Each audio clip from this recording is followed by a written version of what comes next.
लोकसभा और विधानसभा उपचुनाव को लेकर कांग्रेस ने अब नई जिम्मेदारी दी है। 6 विधानसभा सीटों पर उपचुनाव के लिए प्रभारी और उनके साथ टीम तैयार की गई। मंत्री, सीपीएस विधायकों और पार्टी पदाधिकारियों की टीम तैयार की गई है। धर्मशाला विधानसभा सीट के लिए कृषि मंत्री चंद्र कुमार को प्रभारी बनाया गया। जगत सिंह नेगी को लाहौल स्पीति जिताने का जिम्मा सौंपा गया है। यादविंद्र गोमा को सुजानपुर सीट के लिए प्रभारी बनाया गया, तो बड़सर विधानसभा के लिए टीसीपी मंत्री राजेश धर्माणी को प्रभारी बनाया गया। गगरेट विधानसभा उपचुनाव के लिए मंत्री हर्षवर्धन चौहान को प्रभारी बनाया गया है। कुटलेहर सीट पर शिक्षा मंत्री रोहित ठाकुर, मंत्री अनिरुद्ध को प्रभारी बनाया गया। वहीं कांग्रेस प्रदेश प्रभारी राजीव शुक्ला और प्रदेशाध्यक्ष प्रतिभा सिंह ने मंजूरी दी है। कांग्रेस ने आगामी लोकसभा चुनाव को देखते हुए नई जिम्मेदारी सौंपी है। हिमाचल कांग्रेस में आपको बता दें कि प्रभारियों को जिम्मेदारी दी गई है। यादविंद्र गोमा को आपको बताया सुजानपुर सीट के लिए प्रभारी बनाया गया है। नई जिम्मेदारी प्रभारियों को दी गई है, मंत्रियों को दी गई है। बड़सर विधानसभा के लिए टीसीपी मंत्री राजेश धर्माणी को प्रभारी बनाया गया। इसके साथ ही गगरेट विधानसभा उपचुनाव के लिए मंत्री हर्षवर्धन चौहान को प्रभारी बनाया गया। कांग्रेस ने नई जिम्मेदारी सौंपी है मंत्रियों को, जहां कुटलेहर सीट पर शिक्षा मंत्री रोहित ठाकुर और मंत्री अनिरुद्ध को प्रभारी बनाया गया है। चुनाव प्रभारी कांग्रेस ने बनाए हैं। आपको बताएं, आगामी लोकसभा और उपचुनाव को देखते हुए ये जिम्मेदारी दी गई। ज्यादा जानकारी के लिए हमारे साथ शिमला से हमारे ब्यूरो प्रदीप ठाकुर लाइव जुड़ चुके हैं, उनका जरा रुख करना चाहेंगे।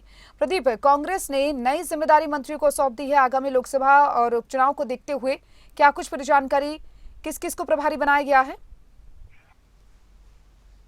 बिल्कुल, देखिए, मंत्रियों को भी जिम्मेदारी दी गई है और उनके साथ साथ सीपीएस विधायक और जो पार्टी के पदाधिकारी हैं उनको मंत्रियों के साथ अटैच किया गया है। 6 स्थानों पर चुनाव होने हैं, तो वहां के लिए मंत्रियों को जिम्मा सौंपा गया है। अगर धर्मशाला की बात करें तो यहाँ से कैबिनेट मंत्री चौधरी चंद्र कुमार, उनको जिम्मा दिया गया है। वो पूरा ओवरऑल मैनेज करेंगे, वहां पर चीजों को बैठकें करनी है, चाहे बड़े नेताओं के टूर करने हैं, कार्यक्रम करने हैं। और उनके साथ साथ सीपीएस विधायक भी उनके साथ लगाए गए हैं। आशीष बुटेल, उनको जो है अटैच किया गया है चौधरी चंद्र कुमार के साथ, और बाकी पार्टी के पदाधिकारी को भी ये जिम्मा दिया गया है। इसके साथ साथ लाहौल स्पीति की बात करें, यहाँ पर कैबिनेट मंत्री जगत सिंह नेगी को प्रभारी बनाया गया है और उनके साथ यहाँ पर सुंदर सिंह ठाकुर को अटैच किया गया है। बाकी भी पार्टी के जो पदाधिकारी हैं उनको भी यहाँ अटैच किया गया है। जो बड़सर में चुनाव होना है, वहां पर राजेश धर्माणी प्रभारी हैं, और जानपुर की अगर बात करें तो यादविंद्र गोमा वहां के प्रभारी है। तो इस तरह जिम्मेदारियां दी गई है। रोहित ठाकुर, अनिरुद्ध सिंह को भी जिम्मा दिया गया है। तो जितने भी 6 स्थानों पर उपचुनाव होने हैं, वहां का मंत्रियों और उनके साथ साथ विधायक और पार्टी के पदाधिकारी को ये जिम्मा दिया गया है। क्योंकि अगर उपचुनाव की बात करें तो आपको काफी गंभीरता से कांग्रेस पार्टी ले रही है, क्योंकि इस उपचुनाव को जीतना कांग्रेस के लिए बहुत जरूरी है।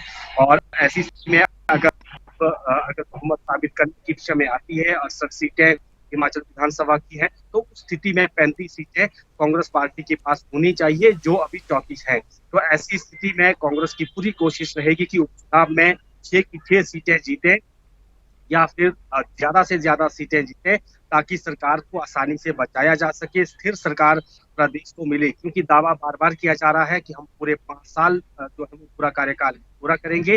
बेशक बीजेपी की तरफ से भाजपा के जो नेता है वो दावा कर रहे हैं कि में भी सरकार बदलेगी और देश में मोदी की सरकार फिर आएगी, की सरकार देश में फिर से आएगी।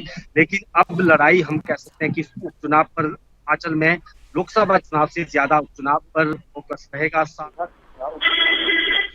इसके साथ साथ अगर लोकसभा चुनावों की बात करें तो उसके लिए पहले से ही जिम्मेदारियां तय की गई हैं, उसके प्रभारी पहले से ही बनाए गए हैं। तो जिनके पास ये जिम्मा है वो उस काम को देखेंगे। लेकिन उसके साथ साथ उपचुनाव में जिन जिन विधानसभा क्षेत्रों का जिम्मा दिया गया है, अब उनका उनमें काम करने का, उसमें वर्करों के साथ बैठकें करनी है, कार्यक्रम करने हैं, रैलियां करनी है, जनसभाएं करनी है, जो पार्टी का कैंडिडेट होगा उसके साथ जाना है। ये सारा काम इनका रहेगा, जो 3 उपचुनाव को लेकर बनाई गई है। चलिए,